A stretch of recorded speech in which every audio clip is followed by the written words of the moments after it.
Lo públic ha d'estar gestionat des de lo públic.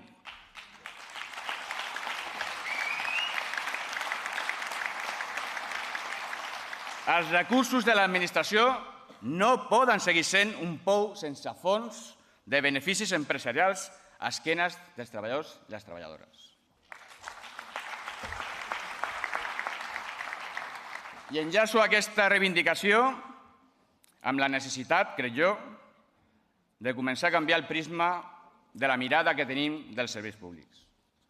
Evidentment que els serveis públics són essencials per garantir la qualitat de vida de la gent, especialment dels més vulnerables.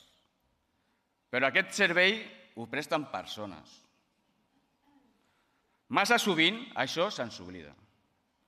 El nivell de qualitat de la prestació del servei té una relació exponencial amb les condicions laborals que tenen les persones que ho presten. Cal una visió més humanista dels serveis públics.